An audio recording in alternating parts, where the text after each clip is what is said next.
Assalamualaikum warahmatullahi wabarakatuh. Kami dari kelompok 6 akan mempresentasikan materi dari buku Hopkins 2019 Part 6, yaitu tentang Risk Culture.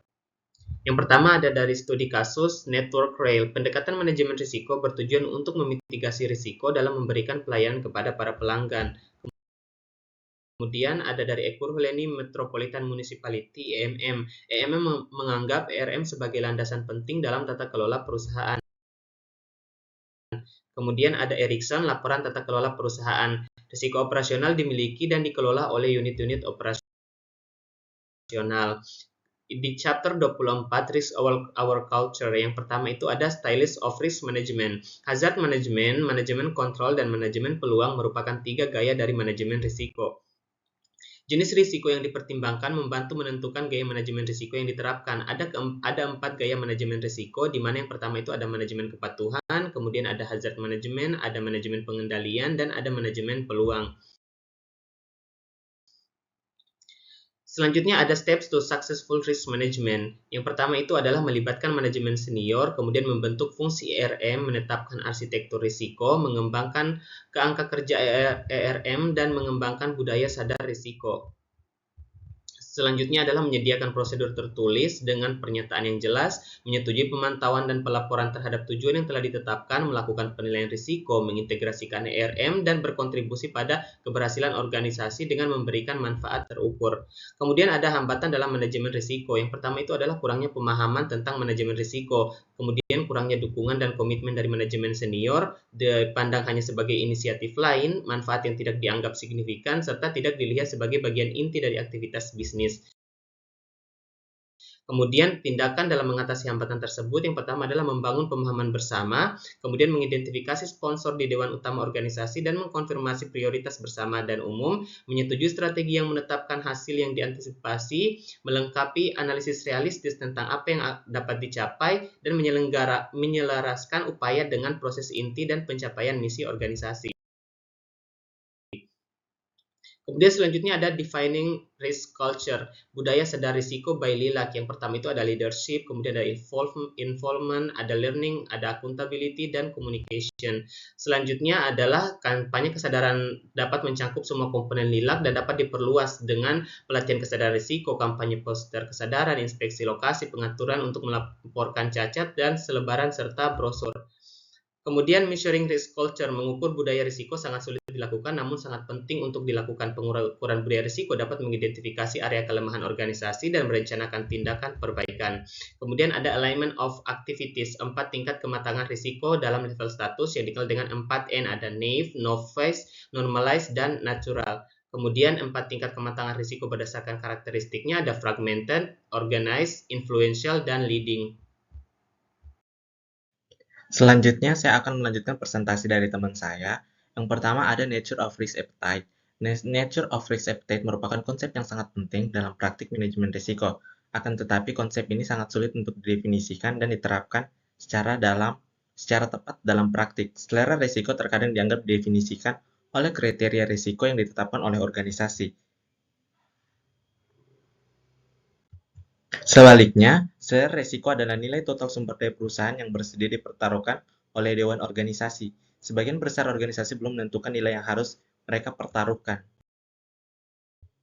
Selanjutnya, yang kedua itu ada risk appetite and the risk matrix. Secara umum, ketika pasar menjadi lebih tidak stabil, organisasi akan dipaksa untuk meningkatkan paparan risikonya. Organisasi perlu melakukan analis peluang dari semua peluang akuisisi sebagai berikut. Yang pertama ada kekuatan finansial dan reputasi akuisisi yang diusulkan. Yang kedua, potensi untuk mengembangkan pendapat dan laba lebih lanjut dari akuisisi. Yang ketiga, risiko yang terkait dengan persyaratan dan ketentuan kontrak pembelian yang disarankan. Selanjutnya yang ketiga ada risk and uncertainty. Terkait dengan peluang investasi, berbagai hasil mungkin yang terjadi, mulai dari kerugian total atas sumber daya yang diinvestasikan hingga keuntungan yang substansial. Terkadang kerugian dapat melebihi investasi awal. Yang keempat ada risk exposure and capacity. Identifikasi selera risiko bagi organisasi memerlukan penilaian, dan penilaian ini dapat dilakukan dari berbagai tingkat dalam organisasi. Pertimbangan selera risiko akan menjadi pendorong strategis di tingkat dewan direksi. Selera risiko kemungkinan akan menjadi kendala operasional di tingkat manajer lini. Selanjutnya yang kelima ada risk appetite and statement. Tingkat variasi yang dapat diterima relatif terhadap pencapaian tujuan tertentu. Sering kali paling baik diukur dalam satuan yang sama dengan yang digunakan untuk mengukur tujuan terkait. Dalam menetapkan toleransi, risiko manajemen mempertimbangkan kepentingan relatif dari tujuan terkait. Bagi beberapa organisasi, selera risiko dapat menjadi pendorong strategi. Hal ini berlaku bagi organisasi seperti bank dan lembaga keuangan lainnya.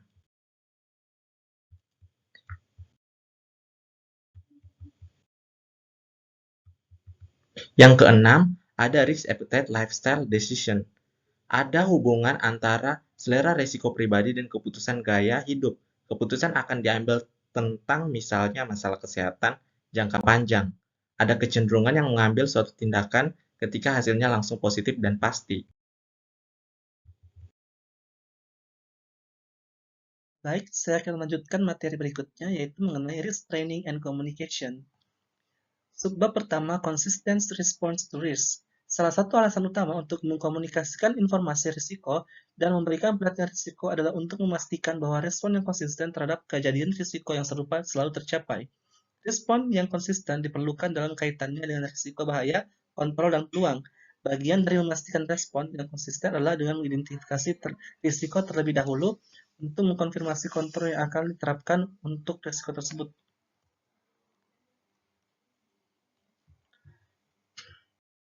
Pendekatan ini relevan untuk risiko strategis, proyek, dan operasional, dan protokol pelatihan dan komunikasi harus diperkenalkan untuk meningkatkan konsistensi respons terhadap risiko di seluruh organisasi.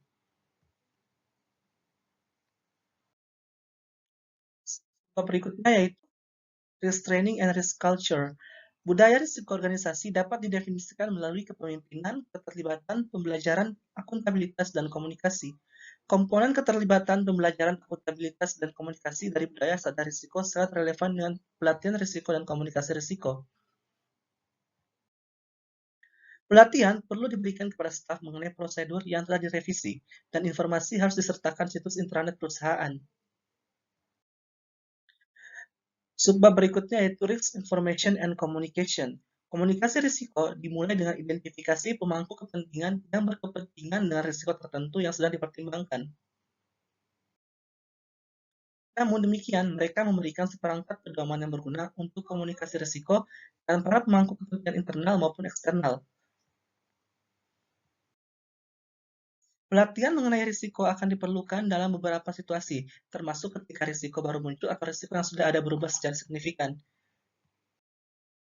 Sebab berikutnya yaitu share risk vocabulary. Bagian dari keberhasilan berkomunikasi tentang masalah risiko adalah pengembangan bahasa risiko yang umum. Sebagai bagian dari menyelaraskan upaya manajemen risiko dan menanamkan pertimbangan risiko ke dalam operasi rutin, mungkin tepat bagi manajer risiko untuk menggunakan teknologi yang sudah ada dalam organisasi.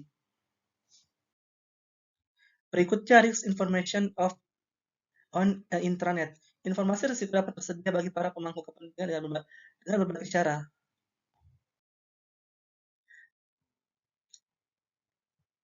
Berikutnya, Risk Management Information System. Distribusi pedoman, protokol, dan prosedur manajemen risiko dapat dilakukan dengan menggunakan paket perangkat lunak sistem informasi manajemen risiko.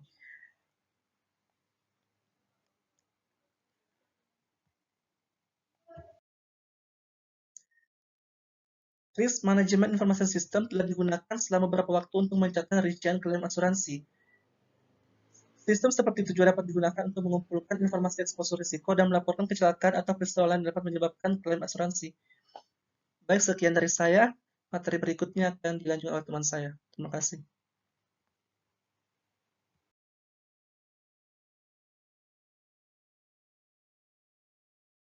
Baik, materi yang terakhir adalah kompetensi frameworks.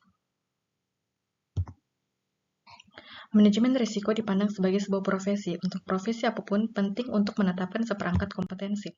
Kerangka kerja kompetensi didasarkan dalam praktik profesi. Secara umum, hard skill dibutuhkan oleh individu. Ada dua bidang keterampilan teknis yang dibutuhkan oleh seorang praktisi risiko. Pertama, praktisi harus memiliki kompetensi di berbagai isu. Praktisi memerlukan berbagai keterampilan bisnis untuk memahami konteks eksternal dan konteks internal. Selanjutnya adalah range of skill. Berbagai keterampilan yang dibutuhkan oleh seorang praktisi manajemen risiko yang sukses meliputi keterampilan teknis. Keterampilan teknis dapat dibagi menjadi keterampilan teknis manajemen risiko dan keterampilan teknis bisnis. Keterampilan lunak atau keterampilan orang terkait dengan kecerdasan emosional. Manajer risiko yang sukses juga akan membutuhkan keterampilan yang terkait dengan manajemen diri dan pengembangan diri. Pengembangan diri meningkatkan kepuasan kerja dan kemampuan kerja di masa depan. Pengembangan diri mencakup pengembangan orang lain. Selanjutnya, communication skill. Komunikasi internal dalam organisasi akan dilakukan melalui arsitektur risiko. Struktur komunikasi risiko formal yang terkait dengan aktivitas pengendalian risiko dan pengumpulan informasi.